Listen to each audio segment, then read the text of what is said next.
Olá pessoal, tudo bem? 20 de dezembro de 2022, 19 horas. E aqui estou para dar continuidade ao estudo da obra Psicologia da Gratidão, realizado pelo canal Mood. Eu sou Vitor Antenori Rossi. Estamos no encontro de número 43, capítulo 11.1, Experiências Visionárias. No processo da aplicação da imaginação ativa, existe um período ou fase em que o indivíduo que aspira à individuação, havendo atingido um maior grau de interpretação das experiências e vivências não fruídas, após desfrutá-las, pode avançar com mais coragem e aguardar que se deem as experiências visionárias. No estudo passado, eu expliquei a questão da imaginação ativa. Não sei se foi no passado ou no retrasado. Em algum momento foi explicado. E essa aplicação da imaginação ativa, então Joana traz. Quando eu começo a aplicar a imaginação ativa, existe uma fase ou período, em que o indivíduo que aspira à individuação, havendo atingido um maior grau de interpretação das experiências e vivências não fluidas, ou seja, a imaginação ativa tem como objetivo permitir que o indivíduo viva aquilo que ele não pôde viver. Que ele viva na descrição daquela imaginação aquilo que ele não pôde viver no dito vida real. Tá? A imaginação é uma realidade, mas é nesse sentido. Depois que ele experimenta essas experiências, que ele consegue chegar ao fim das coisas que ficaram pelo caminho, ou dá um sentimento de fechamento para a mente e para as emoções, então, após desfrutar destas vivências que não foram vividas na vida real, ele pode avançar com mais coragem e aguardar que se deem as experiências visionárias. Então, aqui ela começa a trazer a ideia da temática da experiência visionária. Visionário é aquilo que percebe o futuro, é aquilo que vê adiante.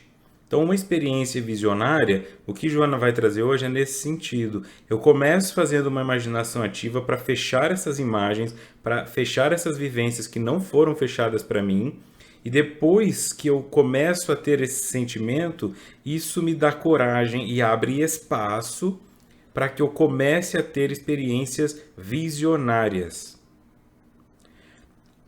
Uma vez que a minha mente pode fechar algo que não foi fechado no passado, aquele curso de violão que eu não terminei, aquele relacionamento que eu perdi, se eu não tivesse feito besteira, não tivesse perdido, onde estaríamos hoje?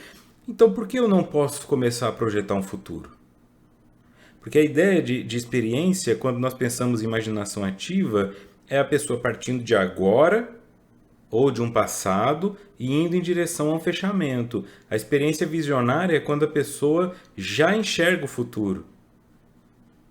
E esse é o limite, Essa é uma experiência visionária, essa é uma experiência psicótica, esse é um delírio, isso é mediúnico. Qual é o limite em saber se eu sou um profeta ou um maluco? Quantos indivíduos ao longo da história não se declararam profetas? Todos eles realmente eram ou demandam uma questão de sorte? Então, foi algo que eu disse talvez lá no começo para vocês que estão aí no futuro, já no visionário de nós.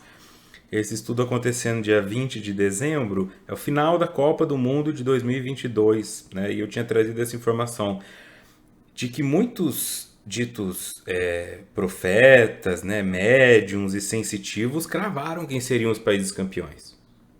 O país campeão, Quem vai ser o país campeão? Aí um fala França, outro fala Argentina, outro fala Brasil e tal.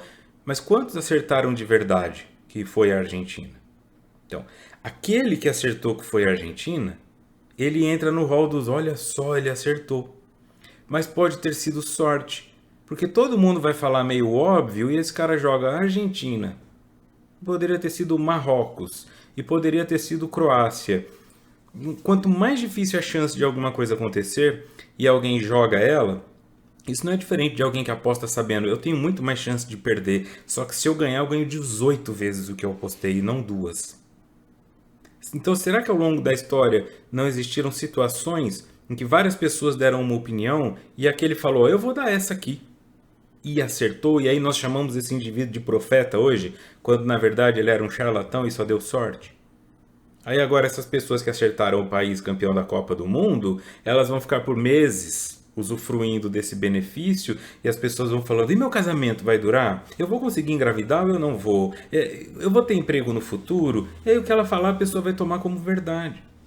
E quando a pessoa toma isso como verdade, isso fica dentro dela registrado como uma informação que vai acontecer. Não, a médium que acertou o país campeão da Copa do Mundo disse que eu vou me casar nos próximos 6 meses, então eu não preciso mais ficar preocupada, eu posso ficar tranquila.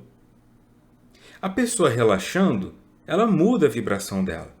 Então o que antes era uma vibração ansiosa de quem está procurando alguém para namorar, agora é de uma pessoa segura. Uma pessoa segura atrai mais do que uma pessoa insegura. Então ela cria para ela uma nova situação que vem de uma informação que é mentirosa. Porque vem de uma pessoa que não tem a profecia como dom, que deu sorte, tá? Eu estou falando aqui de quem dá a sorte. E isso vai criando para ela um mundo daqui, dentro de 6 meses, ela mais segura, não está mais olhando para os lados, porque sabe que o amor da vida dela vai chegar a qualquer momento, aí ela consegue encontrar, aí ela vai falar, tá vendo? Aí ela vai passar o resto da vida consultando essa pessoa para toda decisão que ela for tomar. Tá? Então, esse limiar é a questão a ser trabalhada hoje, né? Como identificar uma coisa e outra. As experiências visionárias acontecem em duas etapas. A primeira, quando o aprendiz se encontra preparado. Conforme a tradição esotérica, o mestre aparece. A segunda, quando fenômenos paranormais ocorrem, chamando-lhe a atenção para outra dimensão da vida que não é exclusiva da jornada material. Então, é o que eu estou dizendo. Experiências visionárias existem, profetas existem, tá? Mas nós não temos como saber quem é quem. Nós precisamos de uma constância. Tá? Então, se você encontrou uma taróloga, alguém que acertou o campeão da Copa do Mundo, beleza, vai ver os outros vídeos dela de 10, 5, 6 meses, ou 1 ano, 10 anos atrás, para ver se ela tem uma constância no acerto. Porque se ela só acertou esse, não é. A profecia é uma ideia de eu consigo, seja pelo sonho, ou seja pela mediunidade, ou seja pela abertura do campo, perceber alguma coisa que vai acontecer lá na frente. Não porque eu estou prevendo o futuro em uma coisa que não poderia acontecer se não fosse pela ciência, fica claro? Eu posso dizer aqui, olha, dentro de 2 anos ocorrerá uma terceira guerra mundial. Isso não é difícil de acontecer porque já tem um conflito na Rússia com a Ucrânia. Não é difícil, tá? Mas se eu dissesse assim, dentro de 2 anos não haverá mais nenhuma árvore na Terra e todos os peixes do mar estarão mortos, isso é um pouco mais difícil de acontecer. Porque em algum momento as pessoas vão começar a intervir nisso. Né? Ou o meteoro vai colidir com a Terra. Difícil. É sobre a ideia de que o visionário é aquele que consegue conectar os elementos que estão acontecendo neste exato momento e faz uma projeção de causa e efeito aonde isso poderia levar. Então ele é convidado a perceber isso. Então é como se fosse um avanço matemático no tempo. Né? Já que o tempo é relativo, é um avanço matemático no tempo. Tá? Não é uma adivinhação. Isso tem que ficar muito claro. Porque se houvesse a possibilidade de adivinhação, então nós não estamos num universo que é regido por alguma regra. Nós estamos imersos em meio a um caos e qualquer coisa pode acontecer. Aí o indivíduo adivinha. Tá? Então a ideia de morte é uma certeza. Eu posso dizer, olha, alguma pessoa que assiste esse estudo nos próximos 2 anos irá desencarnar. Pode ser até eu. Pode ser até eu. Isso irá acontecer. Tá? Isso irá acontecer. Mas não porque eu adivinhei. Porque todos morrem. Alguém tem que morrer. Alguém de nós aqui vai ter que morrer nos próximos 2 anos, talvez. Então vou parar de assistir esse estudo. Tudo bem. É sobre a ideia, tá? De não se deixar levar por misticismo, por mágica, por pessoas. Então a ideia de profecia é alguém que recebe uma informação antecipada, mas que pode ser aplicada dentro de uma lógica de causa e efeito. A primeira, quando o aprendiz se encontra preparado, o mestre aparece. Então essa é uma experiência visionária. Como é que eu me preparo para essa experiência visionária? Então primeiro ela diz, você usa a imaginação ativa para limpar o passado. Porque a imaginação ativa te permite fechar essas figuras e também perdoar certas coisas. Você consegue ir limpando. Nós ficamos muito presos ao passado. Mesmo que você não perceba isso, você fica muito preso ao passado. Trauma é passado, porque o trauma não aconteceu no futuro. Algo que te machucou lá atrás, o teu medo de dirigir, a tua dificuldade com a sexualidade, os comportamentos compulsivos que você tem, a sua relação com comida e doce, isso tudo é do passado. Se ninguém tivesse te ensinado a comer doce quando era criança, você não ia ter conexão afetiva com o doce. Então, nos momentos em que você está se sentindo angustiado, você não ia procurar comida doce. Tudo é passado. Por mais que nós olhemos assim, tudo não, né? A grande parte de tudo é passado. Porque o passado é aquilo que nós já temos dentro de nós. Então, assim, nós somos o passado.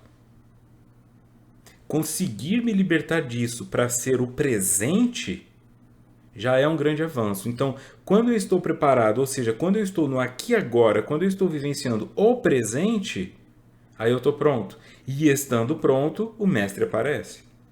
Então eu vou começar a ter sonhos, pessoas ao meu redor que vão falando coisas. Tá?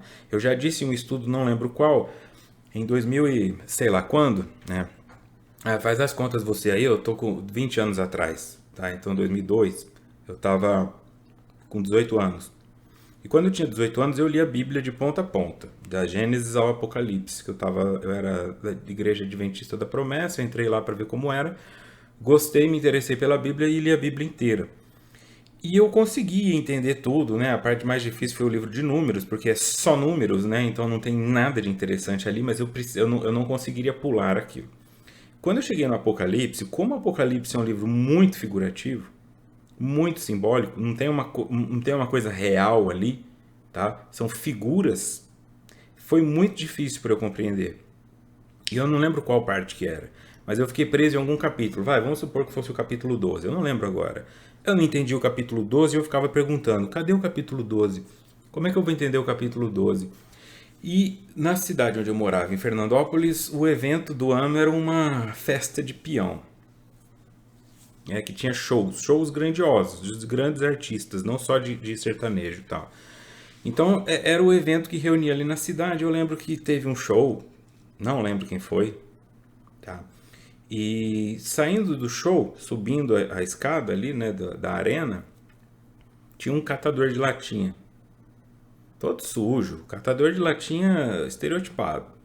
Todo sujo, descabelado, e ele catando latinha e cantando. Blá, blá, blá, blá, blá. E eu subindo aquela escada, quando eu passei ao lado dele, ele parou de catar latinha, olhou pra mim e começou a falar coisas assim. Porque tem que tomar muito cuidado, porque Deus tá vindo, porque Jesus vai voltar. Aí eu pensei, tá, mais um psicótico religioso repetindo aquelas coisas e tal. E eu tava meio que indo embora, não dando atenção pra ele, mas ao mesmo tempo achando aquilo estranho. E aí, quando eu subi o próximo degrau, ele gritou. E inclusive no capítulo 12 de Apocalipse, eu parei. Falei, não, de todos os livros que tem todos os capítulos que tem na Bíblia, esse o cara citou. Eu olhei pra ele assim, ele tava olhando pra mim. Ele olhou no meu olho e ele começou a explicar o capítulo 12 pra mim. Explicou o que era a conexão e não sei o que. Virou as costas e voltou a catar latinha cantando Elba Ramalho, sei lá, qualquer coisa assim. E eu fiquei, cara, aí eu não lembro, tinha uma namorada, ela tava na minha frente, eu falei, você viu isso? Ela falou, viu o quê? Esse cara falando comigo? Não vi. E eu fiquei, meu Deus do céu, o que aconteceu aqui?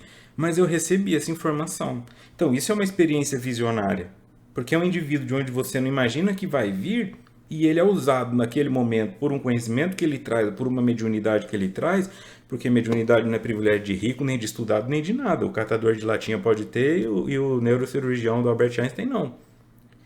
E ele me deu uma resposta que eu estava buscando. Então é importante que você esteja aberta para essas situações, porque às vezes o teu filho de 4 anos vai te trazer a informação que você precisa, vai te explicar os motivos pelos quais você faz isso. Que é a criança que fala, ô vovó, você não gosta de você? Eu gosto. Então por que você fuma? Olha o tamanho disso. Como que uma criança de 4 anos sabe que o tabagismo é falta de amor próprio? Né? É aonde você toma o susto. Teus amigos falaram, teu marido falou, tua filha falou, gente chata, eu fumo se eu quiser. Mas quando vem daquela criança de 4 anos que ela fala, por que você fuma se você não gosta de você? e aí vira e continua brincando, como se não tivesse falado nada, você pensa, que flechada foi essa que me atravessou? É esse espaço, tá? Quando você se sente preparado, a informação vai aparecer. A segunda é quando fenômenos paranormais ocorrem, chamando-lhe a atenção para outra dimensão da vida que não é exclusiva da jornada material. Aí é quando a porta do guarda-roupa bate sozinha, a porta fecha sem vento, a colher cai e não era para ter caído, coisas começam a acontecer, o lençol mexe sozinho e acontecem, tá? Tem parte que é delírio, tem parte que é alucinação, mas acontece. Eu posso dizer que eu já vi de tudo. Por um longo tempo eu fiquei estudando mediunidade, depois apometria, e eu vi muita coisa acontecer nesse sentido que chega uma hora que você pensa, no começo você fala, ah não, foi sem querer, ah não, depois chega uma hora que você fala, o vaso cai sozinho, você fala, pega o vaso ali e põe de volta. Porque não tem mais, você já sabe que aquilo faz parte, já não é mais paranormal, é normal. É chamado paranormal porque vai além daquilo que pode ser explicado pelas leis da física que nós conhecemos. Mas depois de um tempo fica normal. E quando a pessoa tem isso é difícil, porque tem gente que tem a mediunidade de ver mesmo, clarividência, e ela entra no metrô, tá lá. Aquele cara ali, a roupa que tá usando, aí a pessoa fala, que cara, o banco tá vazio. Depois de um tempo ela já nem se preocupa mais se é espírito ou se é encarnado, se é desencarnado ou encarnado. Para ela é normal. E falar isso para quem não tem a mediunidade é difícil, porque a pessoa pensa, e essa é a resposta que Joana está dando. Fica duvidando que na hora que você estiver buscando a resposta, o vaso cai na tua casa. Aí você fala, e agora? Aí vai chamar o exorcista? É nesse momento. Coisas inexplicáveis, sabe? Começa a quebrar, a queimar o computador, quebra o celular, a luz apaga, tudo aquilo que parecia funcionar normalmente, começam a acontecer coisas que não justificam. O gato fica olhando fixamente para a parede, o cachorro late dentro de casa, que são fenômenos para chamar sua atenção que existe vida em outra dimensão. Que a vida não é exclusiva do campo da jornada material, do corpo físico. Isso é uma experiência visionária, porque você vai morrer. E sabendo que você vai morrer, você olha e fala, bom, então se existe uma vida após a morte, isso me tranquiliza um pouco, sabendo que quando eu morrer, eu continuo aqui pro meu cachorro latir para mim. Ou o cachorro da casa de outra pessoa que eu tô indo assombrar, né? Sei lá o que eu vou fazer depois de morrer. Certamente existem aquelas que têm caráter psicopatológico, englobadas como fenômenos mediúnicos de obsessão, e aquelas outras portadoras de iluminação para o sensitivo que se torna instrumento do mundo além da matéria, demonstrando que o significado da vida prossegue mesmo após o túmulo, onde não é consumida.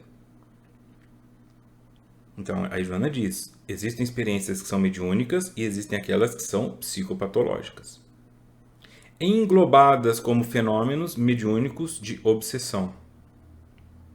E outras que são portadoras de iluminação, vêm trazer luz, ou seja, diminuir a sombra para o sensitivo. E esta pessoa se torna instrumento do mundo além da matéria, o médium. Demonstrando que o significado da vida prossegue mesmo após o túmulo, porque o túmulo não consome a vida, o túmulo consome o corpo. Tá? E parte da experiência, que eu sei que é um pouco dolorosa para algumas pessoas, de eu falar da morte até num sentido debochado, é para naturalizá-la, não é porque eu tô nem aí. Um monte de pessoas conectadas a você, eu estou conectado a vocês. Não é que, lá, ó, daqui 2 anos, quem morreu mesmo? Foi tal pessoa. Então, não é uma graça morrer. Tá?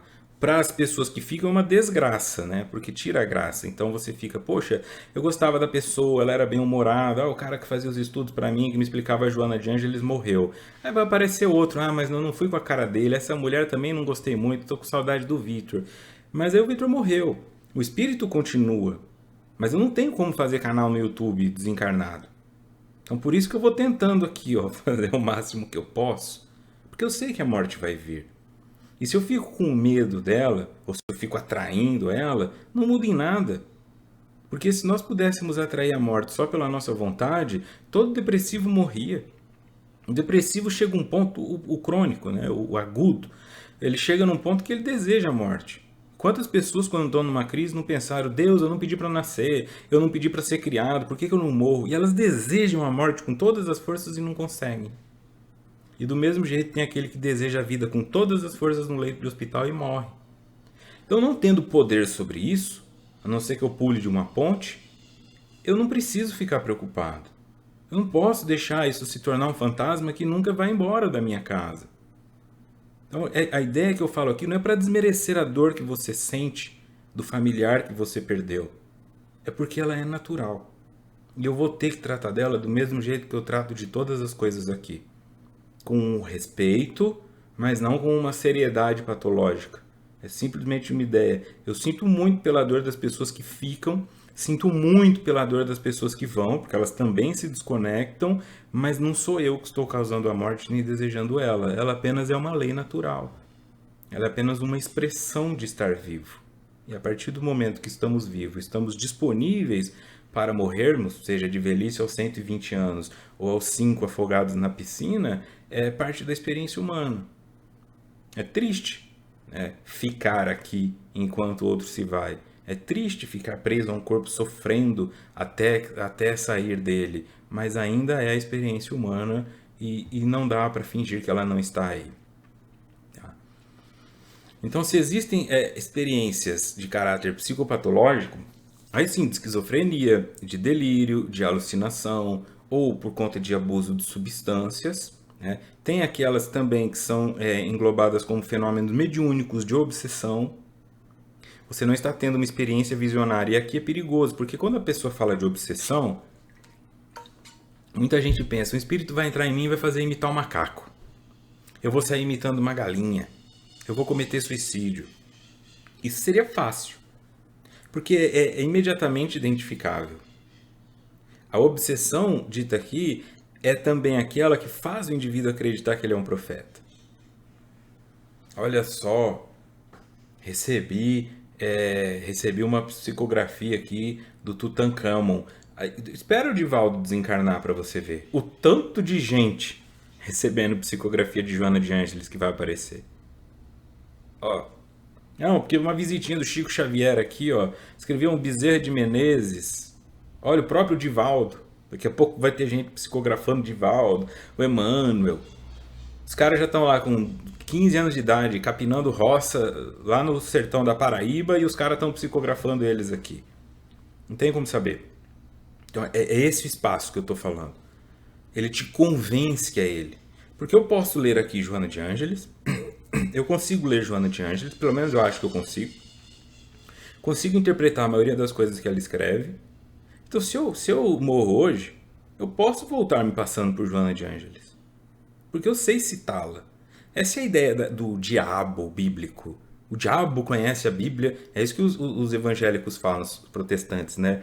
O diabo conhece a Bíblia porque ele vem para te tentar. Então ele sabe as passagens. O diabo conhece a Bíblia mais do que qualquer um aqui dentro. Eu ouvi várias vezes pastores falarem isso. Então essa ideia. Eu posso morrer hoje e me passar por Joana de Ângeles. Quem vai me prender? Por um tempo, eu vou poder ficar fazendo isso. Vai chegar um momento que vai ser ridículo eu vou ser exposto num ambiente sério, mas quantos ambientes mediúnicos realmente sérios existem no Brasil? Que não é uma pataquada de vaidade, de ego, de um querendo aparecer mais do que o outro, do que incomodado, de quem escreveu, de quem deu a psicografia, não faz consulta, esse médium é inquestionável, ninguém, não vamos melindrar o cara. Desculpa.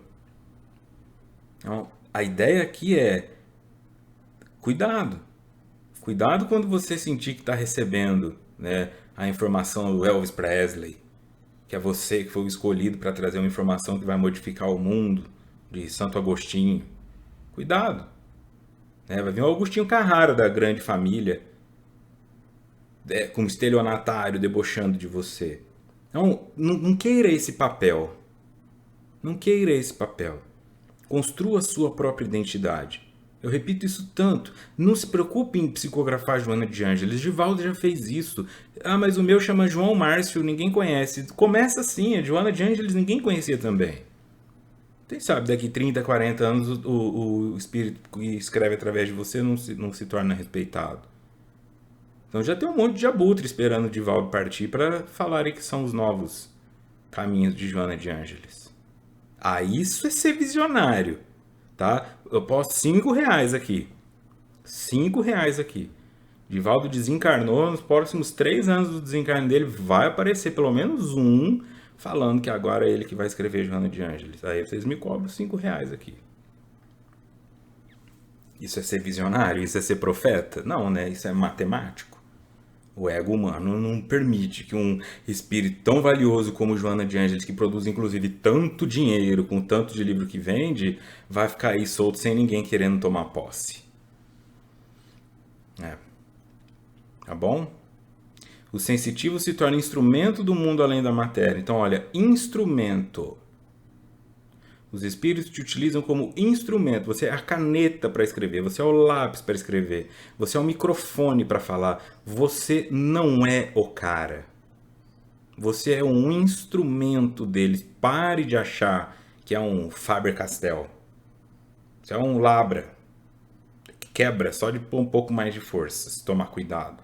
O teu papel como um instrumento ou como um instrumento musical, quando eu falo aqui como médio, o teu papel como flauta doce é manter os furos bem limpinhos. Para que o sinal flua melhor. Como que eu mantenho o furo limpinho? Limpando o teu ego, da arrogância, da vaidade, de achar que você é especial, dos teus personalismos, dos teus animismos, de querer aproveitar a situação para colocar a tua opinião social, política, religiosa, de florear alguma coisa que às vezes é simples. Tá? Que o Espírito vem e fala, pessoal, preparem-se que tempos difíceis estão chegando. Aí a pessoa escreve, queridos irmãos, neste momento de desespero que vos aguarda, unam-se... Não, para com isso. Dá a mensagem que foi trazida. Muda até o tom de voz, o Espírito está lá do lado, mas o que esse cara está fazendo? Surtou? Tá achando que é karaokê? Só comunica. Esse é o bom médium. A pessoa que se mantém limpa, que faz o papel da higiene, que não fica se drogando, não fica se entupindo de comida que mexe com energia, que nem carne vermelha, não fica se entupindo de coisas que fazem mal, não fica se entupindo de excesso de informação visual pesada, porque mantém a mente um pouco mais limpa, mais equilibrada. Perfeito ninguém é. A minha mensagem aqui é para aqueles que se acham. A caneta sem o escritor não produz nada. Você é instrumento e agradeça por isso. Agradeça. Na visão unilateral materialista da psicologia, Deus, como figura mitológica ou transferência neurótica do pai fisiológico para o transcendental, utilizou-se de muitas representações humanas para encarnar a sua criação, como é o caso da escada de Jacó, no estado onírico, que a construiu para servir de acesso ao céu e de descida na direção da terra. Assim sendo, o inconsciente coletivo da humanidade construiria essa escada em forma de visões humanas, atendendo assim à necessidade de entendimento dos mistérios da própria vida. Visão unilateral, materialista da psicologia. Deus é uma figura mitológica, ou é a transferência neurótica do pai fisiológico para transcendental. O que isso significa? O indivíduo que imagina Deus como uma figura masculina, se o pai dele é bravo, ele projeta que Deus também é. Então é uma transferência neurótica que vem através do pensamento da figura fisiológica, que é o pai com CPF de quem ele nasceu, né, que semeou a mãe, para o transcendental, que é o pai. Por isso é difícil. Por isso a minha construção o tempo todo de falar, desconstrói Deus de figura masculina, porque isso vai fazer bem para você. Não é homem, mulher, não é essa imagem que nós temos, somos nós projetando. Nós nos achamos tão perfeitos que Deus vai ter uma barba muito bonita, muito bem feita. Jesus, olha como nós projetamos Jesus, loiro de olho azul, cabelo liso, vela. Como assim? Olha onde o cara morava. Olha as condições que o cara vivia. As pessoas chamavam Jesus para jantar com ele na casa dele, para lavar o pé. Ninguém chamava de Jesus para um tratamento capilar com máscara. Caríssima. Ninguém passava protetor solar no rosto de Jesus para ficar andando lá naquela região desértica no sol o dia inteiro. Jesus era um cara acabado. Tinha 33 anos, provavelmente parecia que tinha 50. Era a missão do cara. Está escrito lá na própria Bíblia mesmo que Jesus era feio. Então não tinha cor de pele clara, não tinha olho claro, não tinha cabelo loiro e liso para esses padrões. E ele não era feio porque ele não era isso, ele era feio para quem morava lá. Entende? As pessoas daquele universo árabe, ele era feio, tá? É isso que eu estou querendo dizer. Então, se nós fizemos isso com Jesus, imagina como é que nós não estamos fazendo com Deus? Porque essa é a visão para nós. Pensa nisso. Desconstrói. Teu pai é violento, tua mãe te ensinou que Deus é bravo, não põe a mão aí, senão vai cair. Não pensa isso, senão a boca entorta. Isso é sua mãe, isso é seu pai. Isso não é Deus, Deus é amor, Deus é amor, Deus é amor. Mantém isso na tua cabeça, Deus é amor. O amor às vezes nos dá a sensação de punição porque ele nos vem para educar, mas não de violência. A criança se sente punida porque teve que sair da piscina para ir tomar banho, mas ela não está sendo punida, ela está sendo cuidada, amada. Ela enruga, né? Ela desaparece na piscina se deixar a criança. Ela não come mais, ela não faz mais nada. Ou ela come dentro da piscina e morre de congestão. A criança precisa, nós precisamos de Deus como essa figura que nos acolhe, que nos ajuda. Mas é amor, então essa ideia de ou você está projetando um Deus que você parece que lembra como se fosse o teu pai de vida real, e isso não é verdade, né? Ou está olhando Deus como essa figura mitológica, que é um mito, que não existe de verdade. Então essa desconstrução para um Deus que é a expressão das leis naturais de causa e efeito, uma pulsação de amor contínua que nos leva para frente, esse para frente é em direção ao nosso crescimento, à nossa individuação, para mim faz mais sentido, por isso é esta que eu prego. Posso provar que eu estou certo? De jeito nenhum. Então aqui ela fala da escada de Jacó. Tá? Vamos lá, está em Gênesis, primeiro livro da Bíblia, capítulo 28, versículos, que está aqui, 10 a 16. O Gênesis foi escrito por Moisés, os 5 primeiros foram escritos por Moisés, os 5 primeiros livros da Bíblia. Partiu, pois, Jacó de Berseba e foi a Harã, e chegou ao lugar onde passou a noite, porque já o sol era posto. E tomou uma das pedras daquele lugar e a pôs por seu travesseiro, e deitou-se naquele lugar. E sonhou, e eis uma escada posta na terra, cujo topo tocava nos céus. E eis que os anjos de Deus subiam e desciam por ela. E eis que o Senhor estava em cima dela e disse: Eu sou o Senhor, Deus de Abraão teu pai, e o Deus de Isaque. Esta terra em que estás deitado darei a ti e à tua descendência, e a tua descendência será como o pó da terra, e estender-se-á ao ocidente, e ao oriente, e ao norte e ao sul. E em ti e na tua descendência serão benditas todas as famílias da terra. E eis que estou contigo, e te guardarei por onde quer que fores, e te farei tornar a esta terra, porque não te deixarei até que haja cumprido o que te tenho falado. Acordando, pois, Jacó do seu sono, disse: Na verdade, o Senhor está neste lugar, e eu não sabia. Mas nesse momento, o que Jacó pensa? Que Deus estava na pedra. Porque ele deita para dormir e coloca a cabeça na pedra e tem um sonho desse, o que ele associa? Que aquela era pedra. Então ele coloca: eu vou sair para tudo que eu tenho que fazer, e se Deus realmente me proteger, então eu vou saber que é verdade o que foi dito, e essa pedra será a primeira da construção do teu templo. Essa é a visão humana, não estava na pedra. E é isso que eu estou dizendo, muitas pessoas pensam: você é a pedra, mas é o sonho que comunica. Então isso é ser instrumento. Você acha que você é o espírito superior, mas você é o médium do espírito superior. Então não está em você, você é a pedra. A mensagem veio da mente de Jacó, do seu sonho. Então ele imagina uma escada que vai da terra até o céu e vê os anjos subindo e descendo. Quer dizer, ele conecta que existe uma ligação. E aí é lógico que ele vai fazer as projeções que ele compreende na época em que ele viveu com os recursos que ele tinha.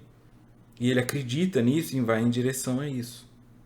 Então isso para ele foi muito importante. Deus está neste lugar, o Senhor está neste lugar. E eu não sabia. E ele ainda diz que ele fica aterrorizado com isso. Então aquela pedra naquele momento fica sagrada. Então olha o que Joana diz aqui. Deus utilizou-se de muitas representações humanas para encarnar a sua criação, como é o caso da escada de Jacó no estado onírico. Onírico é tudo relacionado a sonho. Então, o sonho de Jacó sobre a escada, que a construiu para servir de acesso ao céu e de descida na direção da terra.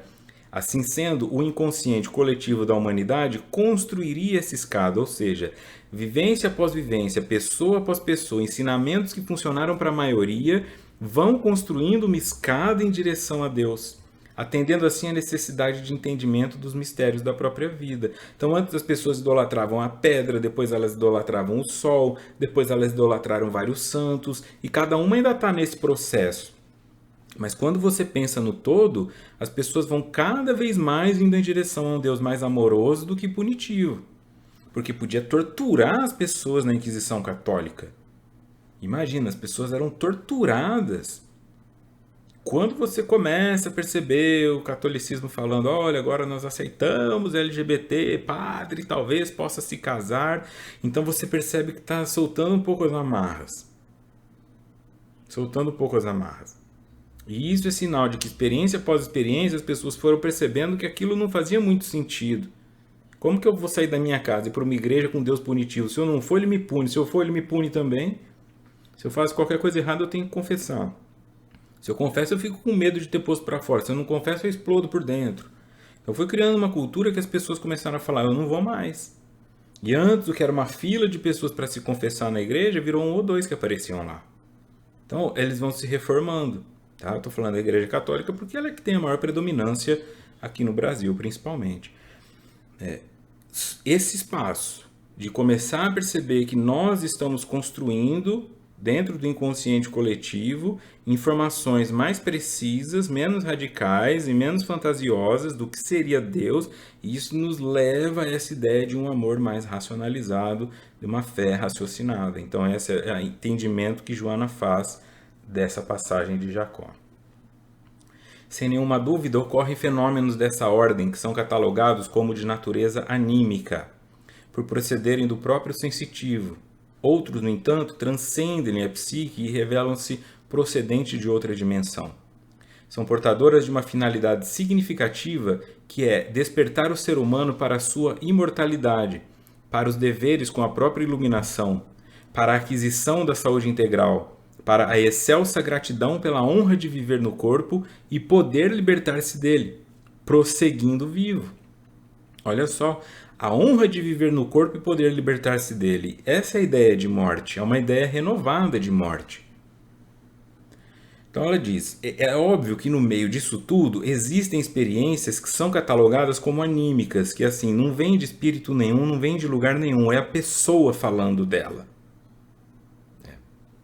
No entanto, transcendem a psique e revelam-se precedente de outra dimensão. A ideia é, mesmo que venha de você, você é um espírito. Se você está dando mediunidade, entre aspas, para você mesmo, e daí? Teu espírito não é um lixo. Teu espírito também tem coisa para ensinar. Então não fica preocupado com essa coisa anímica. Olha, nenhum espírito importante apareceu. Você é importante. Você tem um monte de história por detrás de si mesmo. Como eu disse, teu passado é você. Então para de se diminuir também. Só de Joana de Ângeles, só Emmanuel. E você? E a Célia? E a Joana, que não é de Ângeles? E o Paulo? E o Washington? E daí, sabe? E o Victor? Então o que você pode trazer também é importante. Então não fica tão preocupado quem é o espírito, não fica preocupado com uma assinatura. Porque o que você está buscando é a comunicação de uma mensagem, não é receber um autógrafo de um famoso. Para de esperar autógrafo de famoso. Faz a fama. Constância, veracidade, ética, faz a fama.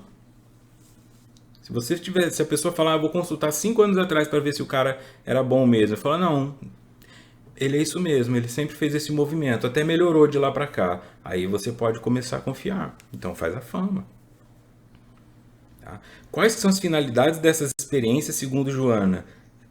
Despertar o ser humano para a sua imortalidade, para os deveres com a própria iluminação, para a aquisição da saúde integral. Integral porque envolve corpo, mente, social, tudo que envolve, para a excelsa gratidão pela honra de viver no corpo e poder libertar-se dele, prosseguindo vivo como espírito. Essas experiências mediúnicas sucedem-se com a vontade ou não daquele que lhe é instrumento desde a infância, ou surgem nos mais diferentes períodos da existência física. Dilatando a percepção psíquica, constitui um sexto sentido, conforme a definição abalizada do professor Charles Richet, que se dedicou a estudá-las por mais de 40 anos. Experiências mediúnicas, então, sucedem com ou sem a vontade. Para algumas pessoas, elas vêm nesse momento muito difícil. Pode ser desde criança, a pessoa já vê a criança, claramente é médium, tá conversando sozinha, porque é difícil que exista criança louca. As doenças elas vão se desenvolvendo mais ao longo da vida, é muito difícil uma criança louca. Então, a criança ela tem mais uma tendência a ser médium mesmo. E aí ela vai conversando. A vovó veio aqui hoje e me conversou. E a mãe fala, a vovó não veio, filha, ela tá morta. Veio. Conversou com ela. Mas você não vai querer acreditar, porque dá vergonha, meu Deus. Se eu for estimular isso na minha filha, daqui a pouco na escola ela conta pra professora e vão internar ela. Eu entendo, você não tá todo errado, não. Então, mas é sobre encontrar um limite entre fazer essa leitura. E o que a vovó falou? E o que ela queria? Vai dar uma expressão, e aí muda por outro caminho, vê como isso funciona, né? Mas vai observando. Ou para algumas pessoas que pensam que não têm a mediunidade, em algum momento da vida, por algum estresse que elas estejam passando, ou porque elas estão prontas, e o mestre aparece, aí começam a ter manifestações. E isso é muito difícil. Tem muita gente em hospital psiquiátrico que está lá por conta disso. Comecei a ver coisas, comecei a ouvir coisas e os outros não acreditam. E isso é muito difícil lidar com essas experiências, né? Eu bem sei porque o meu desenvolvimento mediúnico foi muito complicado também, assim, em termos de coisas que começaram a acontecer e que era difícil falar para os outros, porque você tá lá deitado para dormir, de repente você sente o seu lençol escorregando do teu corpo, indo parar no meio do quarto, como é que você explica isso para o outro? E como é que você levanta da cama para buscar ele de volta? Meu Deus, era um congelamento. Então eu ficava encolhido no canto da cama até o sol nascer. Porque aí a hora que o sol nascesse pela janela, que eu via a janela do quarto clareando, aí eu conseguia dormir. E aí eu acordava 1h da tarde. E aí, dorme o dia inteiro, não acorda nem para almoçar. E ainda passava por vagabundo, mas eu não podia contar. Então ficava assim, meu Deus, eu ainda tenho que acordar cedo, senão vão achar que eu sou preguiçoso. E eu não estava lá às 6 horas da manhã jogando no computador ou fazendo outra coisa. Eu estava encolhido na cama com medo. Então, ter esse espaço de comunicação, saber que isso acontece, facilitou muito. A partir do momento que eu fui apresentado a esse conhecimento e me explicaram, olha, isso é por conta disso, acabou. Eu passei a ter domínio, porque eu entendi que aquilo era uma experiência mediúnica e não uma experiência fantasmagórica ou uma loucura. Aí eu consegui voltar a dormir à noite.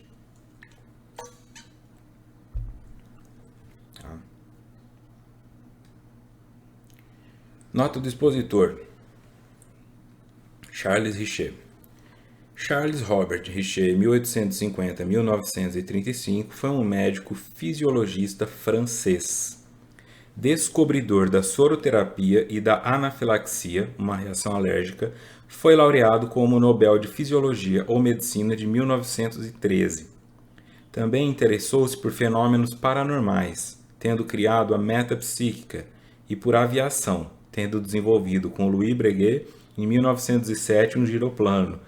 Esses caras eram demais, né? Eu falo, nós temos mesmo 24 horas que esses caras tinham e é difícil exercer uma única coisa. Como eles não tinham tanto acesso a informações como nós temos hoje em termos de internet, lazer e viagem, era tudo mais difícil, eles conseguiam desenvolver potenciais melhores, né? Porque não são coisas parecidas. Então ele nasceu em 1850, tá? E morreu em 1935. Então, em 1913, ele ganha um prêmio Nobel. Conhecido como fundador da metapsíquica, ali está o Gênesis, mas é a continuidade dessa nota, tá? Conhecido como fundador da metapsíquica, desempenhou um papel fundamental no processo de desvendar o desconhecido mundo dos fenômenos anímicos. Em 1905, então, presidente da Associação de Investigações Psíquicas de Londres, propôs o nome de metapsíquica a este conjunto de conhecimentos. Sua obra mais famosa, Tratado de Metapsíquica, é um verdadeiro arcabouço de fatos e descrições pormenorizadas de experiências psíquicas, descrições históricas e classificatórias que muito colaboraram para o seu desenvolvimento. A sua maior contribuição, sem sombra de dúvida, foi o estudo do ectoplasma, substância responsável pela viabilidade dos fenômenos ditos objetivos. Foi ele quem, pela primeira vez, denominou a substância que emanava dos médiuns de efeitos físicos de ectoplasma, naquele momento referindo-se aos fluidos que emanavam da Eusápia Paladino, uma das maiores médiuns da história do espiritismo. É desse cara que Joana está falando, né? Olha aqui, que ele chamava a definição sexto sentido, que era um sentido a mais, uma coisa que existia, que estava além de ter a visão, a audição, né, os 5 sentidos, e este seria um sexto sentido, ou seja, uma coisa também orgânica, uma coisa também natural, e a manifestação dele, assim como você precisa do ar para que eu possa sentir o cheiro, tá? E da substância para que eu possa sentir o gosto, você precisa do ectoplasma para que haja um fenômeno físico como o lençol sair de cima de mim e parar no meio do quarto, porque é uma mediunidade de efeito físico. Então consegue emanar um ectoplasma. Esse ectoplasma é uma substância que o espírito pode se utilizar, porque ela comunica com os dois mundos, e aí ele consegue produzir um efeito físico, e pode fazer a cortina pegar fogo, e pode fazer um vaso cair. Tudo aquilo que envolve um efeito no mundo físico demanda um médium de efeito físico. Então alguém que tem uma liberação suficiente de ectoplasma para que o espírito possa atuar. Por isso não é com qualquer pessoa que vai acontecer.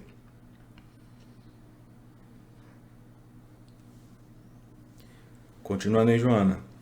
Allan Kardec estudou-as longamente, realizando observações práticas e cuidadosas com mais de 1000 portadores da peculiar faculdade, classificando todas as suas manifestações e catalogando-as como de natureza orgânica, por sediar-se no cérebro, tal como ocorre com a inteligência, a memória, as aptidões artísticas e culturais, religiosas e científicas. É um espaço onde o... Então, assim, também era francês, tá? Nós estamos falando do Charles, que é francês, que nasceu em 1850, quando o Livro dos Espíritos, se eu não me engano, foi lançado. Então ele cresceu dentro dessa cultura, dentro deste momento, dentro deste hype, e se conectou também com as ideias de Kardec e foi um estudioso do espiritismo. Metapsíquica, então é aquilo que é estudando a mente através da mente, né? Aquilo que diz respeito à mente, como tem a metafísica, como tem a metalinguagem, essa é a metapsíquica. Então nós vamos entender como a mente funciona usando a mente para entender a mente. Ele cunha esse termo. E aí Joana fala do Allan Kardec, que também por longo tempo, né, realizou essas observações práticas e cuidadosas. Então ele também chega a esse espaço de conclusão de que elas são de natureza orgânica. É por isso que o Richer chama elas de sexto sentido. Porque está no cérebro. Não é algo assim sobrenatural, algo que não pode ser explicado, é algo que não só pode ser explicado, como pode ser estudado, que é a psicometria, como pode também ser controlado. O indivíduo decide como e quando ele vai fazer isso em alguns casos. Claro que ele demanda que um espírito esteja disponível, mas ele pode fazer, não, agora eu estou com vontade aqui no meio do mercado de incorporar um espírito que quer quebrar tudo. Eu escolho não fazê-lo. Quando você não tem treinamento, você quebra tudo.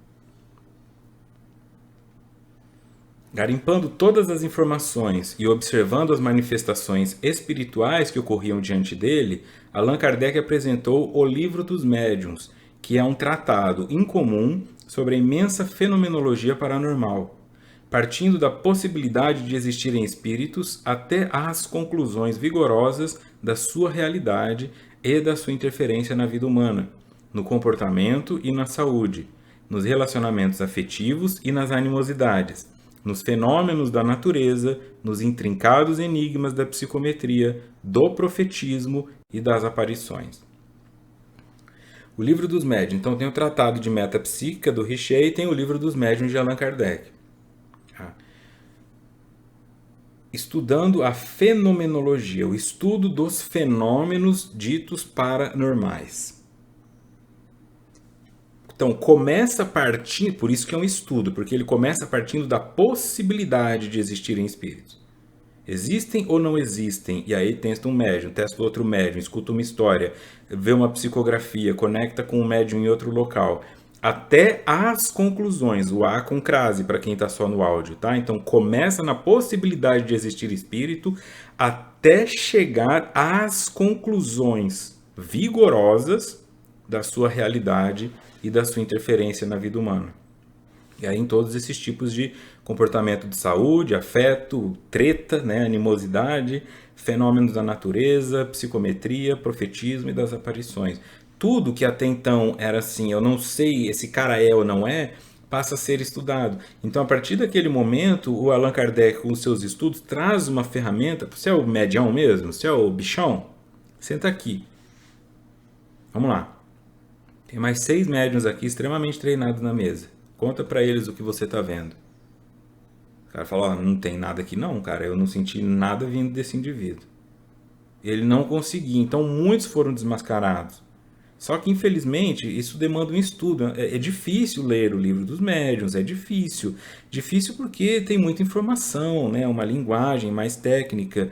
Então, algumas pessoas pensam, não, eu vou acreditar lá na taróloga vizinha mesmo, porque, né, a pessoa tem que saber ler o tarô, tem uma responsabilidade, é um método projetivo, é um método que relaciona com arquétipos. Não é assim, assistir um vídeo no YouTube e virei taróloga. Tem que ser uma pessoa que já tem uma vocação. É uma leitura, um campo muito forte. E aí é onde você vai colocando provas nesse sentido. Tá? É um espaço assim. Você tem alguém na sua vida? Aí você fala, por que você está perguntando? Você está vendo o que aí? Porque a taróloga charlatã, ela fala, tem alguém na sua vida? Você fala, tem. Tô vendo aqui que tem mesmo. Não, não dá informação. Bloqueia, porque esse é o estudo, esse é o método. O que está dizendo aí? Ah, aqui está dizendo que não tem. Não, mas tem. Toma, devolve meu dinheiro, eu vou embora.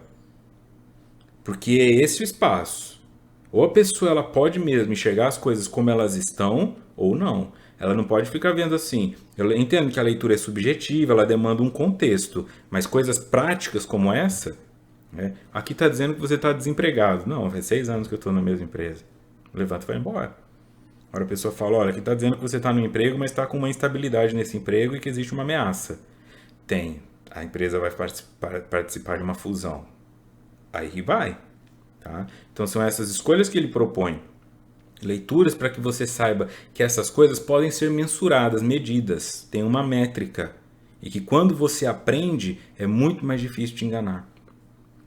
Sejam as mensagens que vêm de você para te confundir, de espíritos para te enganar, ou sejam as que vêm dos outros, que se dizem profetas e tudo mais. Graças a essa contribuição, diante da imensa gama de portadores de transtornos de variada gênese, podem se introduzir as perturbações da natureza obsessiva igualmente como desencadeadores de transtornos e problemas afligentes. Então, essa informação começa a tirar muita gente do hospital psiquiátrico.